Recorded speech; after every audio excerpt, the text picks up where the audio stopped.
Hello friends, नमस्कार। Welcome back my channel target teacher job में। प्रियंका स्वागत करती हूँ आप सभी का आपके अपने चैनल टारगेट टीचर जॉब में। दोस्तों, आज हम बीएड प्रथम वर्ष चतुर्थ प्रश्न पत्र शैक्षिक प्रशासन एवं प्रबंधन के अंतर्गत देखेंगे आपका लेक्चर नंबर 15। तो चलिए देखते हैं। क्वेश्चन है, भारतीय शिक्षा आयोग 1882 की सिफारिशों की विवेचना कीजिए। दोस्तों, भारतीय शिक्षा आयोग 1882, जिसे हम हंटर आयोग के नाम से भी जानते हैं, तो चलिए इसके बारे में देखते हैं। उत्तर है, कंपनी के अधिकारी रह चुके ब्रिटिश सरकारी अधिकारियों ने वुड के आदेश पत्र में निर्देशित जनसाधारण की शिक्षा का प्रसार करने के लिए सक्रिय कदम नहीं उठाए। दोस्तों, जो वुड का घोषणा पत्र था जिसमें जनसाधारण की शिक्षा के प्रचार के लिए बात कही गई थी, उसमें कोई भी ठोस कदम नहीं उठाया गया। उनकी इस धार्मिकता के कारण न केवल भारतवर्ष में वरन इंग्लैंड में भी असंतोष की लहर फैल गई और लोग जो कि उस समय अधिकारी थे वो अपने कार्य को सही ढंग से नहीं किए, जिसकी वजह से भारतवर्ष में नहीं वरन इंग्लैंड में भी असंतोष की लहर दौड़ गई। चूँकि ये, जैसा कि आप जानते हैं कि ये उस समय की बात है जब एक तरह से भारत पर अंग्रेज़ों का शासन था और अंग्रेज ही पूरी तरह से भारत पर आधिपत्य कर चुके थे। तो अंग्रेज़ों की ये नीति थी कि हम भारतीयों को अपनी तरीके से शिक्षित करके उन्हें अपनी तरह से एक तरह से अपने अधिकार में रखकर उनसे कार्य ले सकते हैं। तो आगे हम देखते हैं। यहाँ यह स्मरणीय है कि 1870 में इंग्लैंड मंत्रिमंडल के द्वारा अनिवार्य प्राथमिक शिक्षा अधिनियम पारित किया जा चुका था तथा इसमें लॉर्ड रिपन का योगदान उल्लेखनीय था। तो दोस्तों, 1870 में इंग्लैंड मंत्रिमंडल में अनिवार्य प्राथमिक शिक्षा कर दी गई थी, जिसका और ये आपके लॉर्ड रिपन के द्वारा इसमें किया गया था, जो कि इनका एक बहुत ही महत्वपूर्ण योगदान रहा है। लॉर्ड रिपन के भारत पहुँचने के उपरांत 3 फरवरी सन 1882 ईस्वी को भारतीय शिक्षा आयोग की नियुक्ति हुई। इसके बाद जब लॉर्ड रिपन की भारत में नियुक्ति हुई, भारत में आने के बाद 1882 ईस्वी में भारतीय शिक्षा आयोग की नियुक्ति की गई। इस आयोग के अध्यक्ष गवर्नर जनरल की कार्यकारिणी के सदस्य सर विलियम हंटर थे, जिनके नाम पर आयोग को हंटर आयोग भी कहा जाता है। और ये जो आपका यहाँ पर जो आयोग बनाया गया 1882 ईस्वी में, इसके जो अध्यक्ष बने वो बने हंटर, सर विलियम हंटर। तो इसलिए इस आयोग का नाम भी हंटर आयोग पड़ा।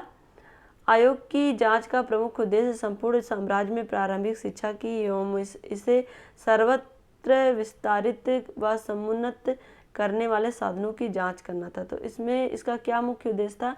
प्रारंभिक शिक्षा की और उसमें सर्वत्र विस्तारित और समुन्नत करने वाले साधनों की जांच करना।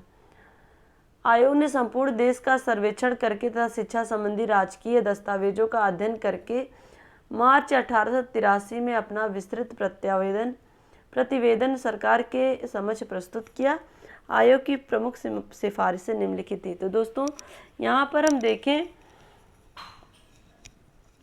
संपूर्ण देश का सर्वेक्षण करके शिक्षा संबंधी राजकीय दस्तावेज का अध्ययन करके मार्च 1883 में इस आयोग ने अपना विस्तृत प्रतिवेदन सरकार के समक्ष प्रस्तुत किया। और उसके बाद आयोग की इसमें जो भी सिफारिशें थी वो क्या थी वो हम देखते हैं। इसमें आपका नंबर 1 है देसी शिक्षा को प्रोत्साहन। प्राचीन भारतीय शिक्षा के संबंध में आयोग ने कहा कि यद्यपि देसी शिक्षा संस्थाएं तुलनात्मक में निकृष्ट है, फिर भी उन्हें प्रोत्साहित करने के प्रयास किए जाने चाहिए। कठिन स्पर्धा के बावजूद वे विद्यमान हैं जो उनकी जीवंतता व प्रचलन का द्योतक है। तो यहाँ पर देसी शिक्षा को प्रोत्साहन दिया गया, क्योंकि लोगों के जो देश की शिक्षा या एक तरह से कह सकते हैं मातृभाषा की शिक्षा देने से लोग उसको जल्दी से सीख पाएंगे और इसीलिए यहाँ पर देसी शिक्षा को प्रोत्साहित भी किया गया। नंबर 2 हम देखें प्राथमिक शिक्षा। प्राथमिक शिक्षा के उद्देश्य प्रशासन व वित्त व्यवस्था के संबंध में आयोग ने संस्तुति की कि देश में वर्तमान परिस्थितियों में यह वांछनीय होगा कि जन साधारण की प्राथमिक शिक्षा विस्तार सुधार को शिक्षा प्रणाली का वह अंग घोषित किया जाए जिसके लिए राज्य के प्रयास से अधिक विस्तृत स्तर पर किए जाने चाहिए। तो दोस्तों यहाँ पर देखें प्राथमिक शिक्षा को बहुत ही ज़्यादा महत्व दिया गया, जो कि उस समय वर्तमान जो परिस्थितियाँ थीं देश में जो शिक्षा का अभाव था उसको दूर करने के लिए, शिक्षा में सुधार लाने के लिए, तो इसलिए राज्य का तो इसमें प्रयास होना ही चाहिए, साथ में अन्य स्तर पर भी प्रयास किए जाने चाहिए। कहने का तात्पर्य यह है कि राज्य स्तर पर तो प्रयास होंगे ही, साथ ही अन्य संस्थाएं जो हैं या अन्य उच्च वर्गीय लोग हैं उनके द्वारा भी शिक्षा का प्रसार, प्राथमिक शिक्षा का प्रसार किया जाना चाहिए। नंबर 3 हम देखें माध्यमिक शिक्षा। माध्यमिक शिक्षा के संबंध में आयोग ने सिफारिश की कि उन सभी जिलों में जहां जनहित की दृष्टि से आवश्यक हो तथा जहां के निवासी हाई स्कूल खोलने के लायक, प्रगतिशील अथवा धनी न हो, उन्हें उन जिलों में कम से कम एक मॉडल हाई स्कूल की सहायता अनुदान प्रणाली के अंतर्गत स्थापित किया जाना चाहिए। तो यहाँ पर हम देखें माध्यमिक शिक्षा की बात हो रही, तो माध्यमिक शिक्षा के संबंध में आयोग ने क्या सिफारिश की थी कि उन सभी जिलों में जहां जनहित की दृष्टि से आवश्यक हो, जहां पर माध्यमिक शिक्षा नहीं है, लोगों को शिक्षा लेने की आवश्यकता है या शिक्षा के लिए कोई साधन नहीं है, तो वहां पर ऐसे जिलों में कम से कम एक मॉडल हाई स्कूल की स्थापना सहायता अनुदान प्रणाली के अंतर्गत स्थापित किया जाना चाहिए, जिसमें लोगों की सहायता से ऐसे स्कूल का निर्माण किया जाए। आयोग ने यह भी कहा कि हाई स्कूल की उच्च कक्षाओं में 2 भाग होने चाहिए, एक विश्वविद्यालय की प्रवेश परीक्षा के लिए तथा दूसरा व्यवहारिक प्रकृति का, जो नवयुवकों को व्यापारिक अथवा असाहित्यिक क्षेत्रों के लिए तैयार करे। तो यहाँ पर तो हाई स्कूल की उच्च कक्षाओं में 2 भाग होने चाहिए, इस आयोग की ये सिफारिश थी, जिसमें एक तो विश्वविद्यालय की प्रवेश परीक्षा के लिए तैयारी करेगा और दूसरा भाग क्या करेगा, वो व्यवहारिक प्रकृति का, जो नवयुवकों को व्यापारिक अथवा असाहित्यिक क्षेत्रों के लिए तैयार करेगा। जो यहाँ पर जो नवयुवक हैं या एक तरह से छात्र रहेंगे उनके लिए व्यावसायिक शिक्षा का प्रबंध किया जाए। नंबर 4 हम देखें उच्च शिक्षा। उच्च शिक्षा के संबंध में हंटर आयोग ने संस्तुति देते हुए कहा कि प्रत्येक कॉलेज को दिए जाने वाले अनुदान की दर का निर्धारण करके शिक्षकों की संख्या, रख रखाव पर होने वाले व्यय, संस्था की कार्य कुशलता तथा स्थानीय आवश्यकताओं को ध्यान में रखकर किया जाना चाहिए। यहाँ पर हम देखें तो उच्च शिक्षा के संबंध में हंटर आयोग ने जो संस्तुति देते हुए कहा था कि वो कहा कि प्रत्येक कॉलेज को दिए जाने वाले अनुदान की जो दर है, जो भी अनुदान का मतलब जो भी सहायता दी जाती है किसी भी उच्च शिक्षा के जो भी कॉलेज है उनको चलाने के लिए, तो उनकी जो भी निर्धारण, एक तरह से उनका जो दर है वो किस तरह से निर्धारित किया जाए। कहने का तात्पर्य जहाँ पे शिक्षकों की संख्या किस तरह से निर्धारित की जाए, उसमें जो भी बालकों की संख्या रहेगी उसी आधार पर शिक्षकों की संख्या भी निर्धारित की जाए, और साथ ही साथ उसके रख रखाव, यानी कि जो भी कॉलेजेज हैं उनके रख रखाव में कितना व्यय हो रहा है और संस्था की कार्य कुशलता तथा स्थानीय आवश्यकताओं को ध्यान में रखकर ये सारी चीज़ें करी जाएंगी। नंबर 5 हम देखें नारी शिक्षा। लड़कियों की शिक्षा के संबंध में आयोग का विचार था कि ऐसा देखा गया है कि स्त्रियों की शिक्षा अभी भी अत्यंत पिछड़ी है तथा इसे हर संभव ढंग से आगे बढ़ाना होगा। तो दोस्तों यहाँ पर हम देखें हंटर आयोग ने नारी शिक्षा की बात कही। उसने कहा कि जो स्त्रियां हैं उनकी जो शिक्षा बहुत पिछड़ी हुई है, तो हर संभव ये प्रयास किया जाए कि उनकी शिक्षा को आगे बढ़ाया जाए। अतः बालिका विद्यालय तथा साथ ही साथ बालकों के विद्यालयों की सहायता हेतु प्रत्येक प्रकार के जनकोष, स्थानीय नगर पालिका तथा प्रांतीय कोष से समान अनुपात में धन लिया जाना चाहिए। तो यहाँ पर किस तरह से जो भी बालकों के विद्यालय या बालिकाओं के विद्यालय के लिए सहायता हेतु प्रत्येक प्रकार के जन कोष होने चाहिए और स्थानीय नगर पालिका तथा प्रांतीय कोषों के समान अनुपात में धन लिया जाना चाहिए। तो इस तरह से एक अनुपात में धन इकट्ठा किया जाए जिससे उनकी शिक्षा को और बेहतर बनाया जा सके। नंबर 6 हम देखें, सरकार तथा मिशनरियों की भूमिका। शैक्षिक प्रयासों में सरकार तथा मिशनरियों की क्या भूमिका होनी चाहिए, इस प्रश्न पर भी आयोग ने विचार किया तथा कहा कि उन्हें मिशनरी संस्थाओं राज्य के सामान्य निरीक्षण के अंतर्गत अपने स्वतंत्र पाठ्यक्रम चलाने की अनुमति होनी चाहिए। यहाँ पर शैक्षिक प्रयासों में जो सरकार तथा मिशनरियों की जो भूमिका होनी चाहिए, इस प्रश्न पर भी आयोग ने विचार किया।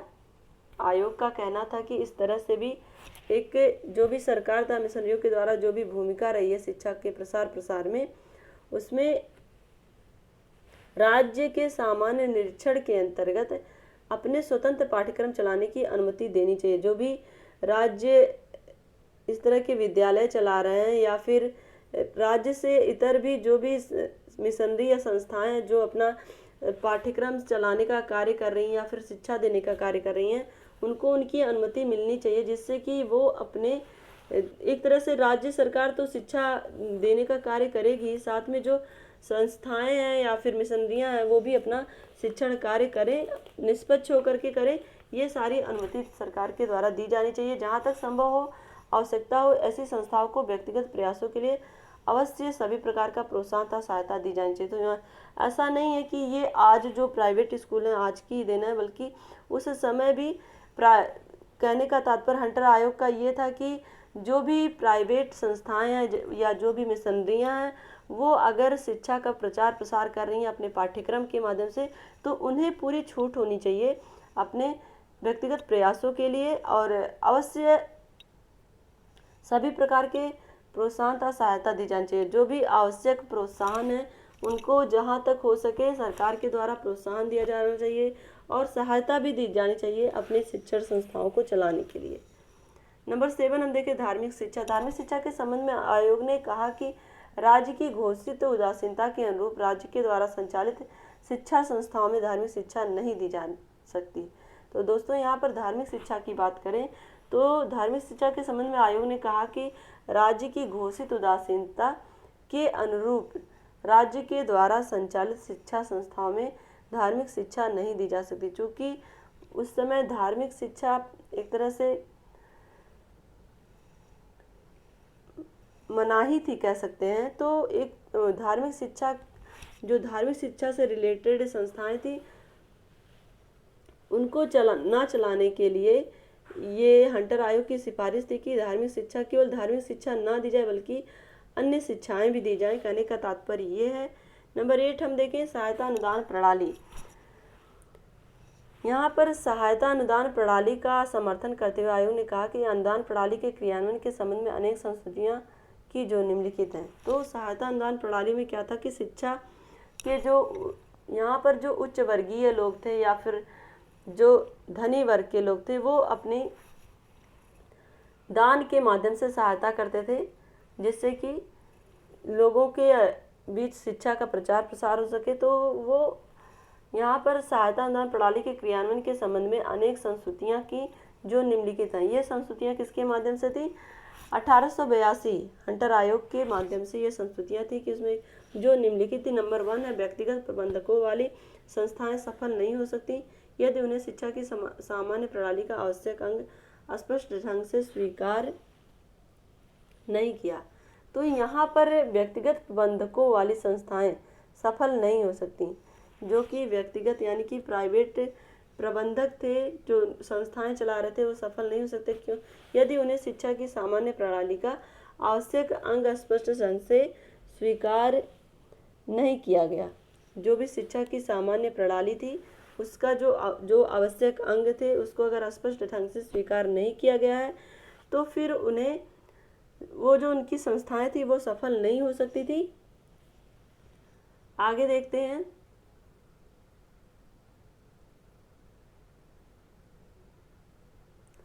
गैर सरकारी संस्थाओं के प्रबंधकों के सामान्य शैक्षिक रुचियों वाले प्रकरणों पर परामर्श लिया जाना चाहिए तथा उनके छात्रों को प्रमाण पत्रों, छात्रवृत्तियों व अन्य जन विभूषणों की प्रतियोगिता में सामान्य आधार पर प्रवेश दिया जाना चाहिए। तो यहाँ पर देखें, गैर सरकारी संस्थाएं के प्रबंधकों के सामान्य शैक्षिक रुचियों और प्रकरणों पर परामर्श लिया जाना चाहिए।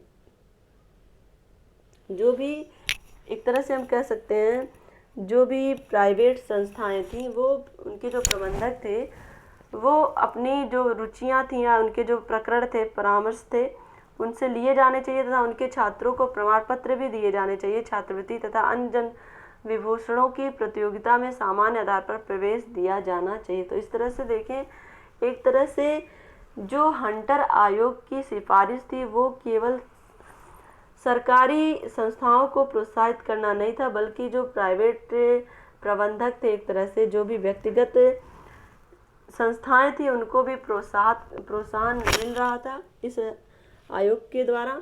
नंबर 2 हम देखें, सभी विभागीय परीक्षाओं के संचालन में गैर सरकारी विद्यालयों के प्रबंधकों अथवा अध्यापकों को विभाग के अधिकारियों के साथ यथासंभव संयुक्त किया जाना चाहिए। तो यहाँ पर हम देखें, जो भी विभाग थे परीक्षाओं के संचालन में, चाहे वो गैर सरकारी हो या सरकारी विभाग हो, उनके जो प्रबंधक होंगे या अध्यापक होंगे, तो उनको यथासंभव संयुक्त किया जाना चाहिए। किसके साथ? सरकारी संस्थाओं के साथ। नंबर 3 हम देखें, सरकारी विद्यालय के नज़दीक होना किसी गैर सरकारी विद्यालय के अनुदान से मना करने का पर्याप्त कारण नहीं होना चाहिए। तो यहाँ पर हम देखें, जो भी सरकारी विद्यालय अगर नदी का उसके बगल में अगर कोई प्राइवेट विद्यालय चल रहा है तो उसके अनुदान में मना करने का अधिकार एक तरह से नहीं होना चाहिए, क्योंकि जो कार्य सरकारी संस्थाएं कर रही थी उस समय वही कार्य प्राइवेट संस्थाएं कर रही थी। तो हंटर आयोग इस पक्ष में बिल्कुल नहीं था कि जो भी प्राइवेट संस्थाएं या व्यक्तिगत संस्थाएं उनको बंद किया जाए, बल्कि उनको और प्रोत्साहित किया जाए कि वो शिक्षा का प्रचार प्रसार कर रही हैं। नंबर 5 हम देखें, सहायता सिद्धांत का सामान्य सिद्धांत होना चाहिए कि सहायता अनुदान स्थानीय व संस्था के वर्ग पर निर्भर होना चाहिए। पिछड़े जिलों के स्कूल, कन्या विद्यालय, निम्न जाति तथा पिछड़े समुदाय के स्कूलों को अधिक अनुदान में सहायता दी जानी चाहिए। यहाँ पर जो भी अनुदान दिए जाए, जो भी सहायता दी जाए, वो सामान्य सिद्धांत होने चाहिए उसके। सहायता अनुदान स्थानीय व संस्था के वर्ग पर निर्भर होना चाहिए। स्थानीय और संस्था का जो भी वर्ग है, चाहे वो जिस वर्ग से संबंधित हो, उस वर्ग में चाहे वो पिछड़े जिलों के स्कूल हो या फिर कन्या विद्यालय हो या फिर निम्न जाति या पिछड़े समुदाय के स्कूलों को अधिक अनुपात में सहायता दी जानी चाहिए। तो यहाँ पर अधिक से अधिक शिक्षा के प्रोत्साहन की बात कर रहा हंटर आयोग। यहाँ पे व्यक्तिगत और सरकारी दोनों तरह की संस्थाओं को के माध्यम से शिक्षा का प्रचार प्रसार करने की बात कर रहा हंटर आयोग। अब हम देखें नंबर 6, अनुदान बिना किसी विलंब के नियत समय पर दिए जाने चाहिए। जो भी शिक्षा के प्रचार प्रसार के लिए अनुदान हो रहा है, चाहे वो व्यक्तिगत संस्थाओं के लिए हो या फिर सरकारी संस्थाओं के लिए, वो जो भी अनुदान मिल रहा है वो विलंब के नियत समय पर दिए जाने चाहिए। तो नेक्स्ट हम देखें, बिना किसी विलंब यानी कि एकदम नियत समय पे हर डेट टू डेट जो भी सहायता देनी है वो दी जानी चाहिए। नंबर 7 हम देखें, सहायता प्राप्त संस्थाओं के विस्तार के लिए प्रत्येक प्रांत के लिए बजट में बढ़ती हुई धनराशि की व्यवस्था करनी चाहिए। तो दोस्तों, जो भी सहायता प्राप्त संस्थाएं थी वो शिक्षा के बजट में जो भी बढ़ती हुई धनराशि है उसकी व्यवस्था की जानी चाहिए, ताकि जो शिक्षा की जो गुणवत्ता उसके लिए धन की कमी ना हो, एक तरह से कह सकते हैं। नंबर 8 हम देखें, विशिष्ट विषयों के लिए अनुदान देकर सहायता प्राप्त स्कूलों के अध्ययन विषयों में वैभिन्नता को प्रोत्साहित करना चाहिए। तो यहाँ पर हम देखें, जो विशिष्ट विषयों के लिए अनुदान देकर सहायता प्राप्त स्कूल जो भी थे उस समय अनुदान प्राप्त स्कूल, एक तरह से हम कह सकते हैं जो भी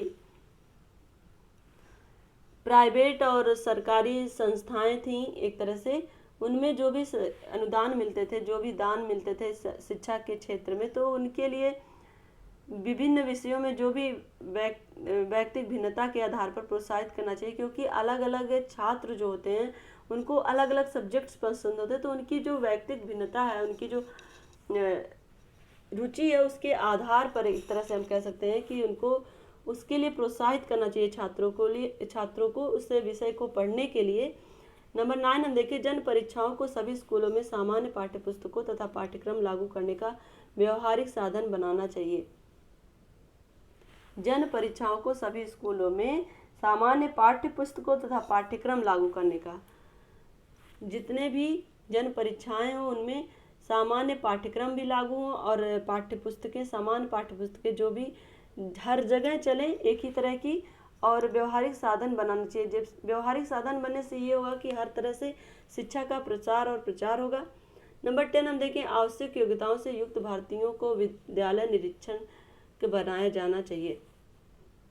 जो भी आवश्यक योग्यता रखते हैं, जो भी भारतीय जिनके अंदर वो क्वालिटी है, जो उनके अंदर योग्यता है, अगर वो उस लायक हैं तो ऐसे लोगों को जो भी भारतीय विद्यालय उनमें निरीक्षक बनाया जाना चाहिए। ऐसे लोग जाके भारतीय विद्यालय, चूँकि भारत के लोग भारतीय शिक्षा व्यवस्था को और बेहतर ढंग से समझेंगे, इसलिए ऐसे लोग जो कि उस योग्य हैं उनको निरीक्षक बनाया जाना चाहिए। हंटर आयोग द्वारा प्रस्तुत किए गए अधिकांश सुझाव को स्वीकार कर लिए गए तथा तदनुसार शिक्षा की व्यवस्था की जाने लगी। प्राथमिक शिक्षा को स्थानीय निकायों को दे दिया गया। माध्यमिक शिक्षा में गैर सरकारी प्रयासों को प्रोत्साहित किया जाने लगा। 20वीं शताब्दी के प्रारंभ तक भारतीय शिक्षा हंटर आयोग द्वारा दी गई संस्तुतियों के आधार पर चलती रही। तो दोस्तों यहाँ पर हम देखें, जो हंटर आयोग है, हंटर आयोग के द्वारा जितने भी सुझाव दिए गए थे शिक्षा के प्रचार प्रसार के लिए, उन सारे सुझावों को सरकार के द्वारा मान लिए गए। चूँकि उस समय जो सरकार थी वो इंग्लैंड की सरकार थी, इंग्लैंड की गवर्नर थी, तो उनके द्वारा जो भी ये संस्तुतियाँ थी वो पास कर दी गई। और देखेंगे हम, प्राथमिक शिक्षा को स्थानीय निकायों को दे दिया गया और माध्यमिक शिक्षा में गैर सरकारी प्रयासों को भी प्रोत्साहित किया जाना। गैर सरकारी प्रयास का मतलब यहाँ पर है जो व्यक्तिगत संस्थाएं थी या प्राइवेट संस्थाएं थी उनको भी प्रोत्साहित किया गया शिक्षा के प्रचार प्रसार के लिए। 20वीं शताब्दी के प्रारंभ तक भारतीय शिक्षा हंटर आयोग द्वारा दी गई संस्तुतियों के आधार पर चलती रही और इस तरह से ये संस्तुति जो हंटर आयोग के द्वारा दी गई थी वो 20वीं शताब्दी तक लगातार, जो 20वीं शताब्दी का प्रारंभ था उसके वहाँ तक लगातार चलती रही ये संस्तुति, क्योंकि इसमें एक तरह से सबका हित निश्चित था, क्योंकि इसमें हर तरह की संस्थाएं कार्य कर रही थी, चाहे वो व्यक्तिगत हो या सरकारी हो। अपने स्तर पर हर कोई शिक्षा का प्रचार प्रसार करने में लगा था। तो दोस्तों आज के लिए बस इतना ही। अगर ये वीडियो आपको अच्छी लगी है तो एक लाइक करिएगा, अपने दोस्तों के साथ शेयर करिएगा और प्लीज़ चैनल को सब्सक्राइब करना मत भूलिएगा और बेल आइकन बटन को भी प्रेस कर लीजिएगा। और इसी तरह से पढ़ते रहिए, हंसते रहिए, मुस्कुराते रहिए, खुश रहिए और अपने आसपास सफाई रखिए, अपनों का भी ध्यान रखिए और खुद का भी ध्यान रखिए। कोविड-19 है तो इसलिए खुद को सेफ रखिए। हमसे जुड़ने के लिए थैंक यू सो मच। जय हिंद।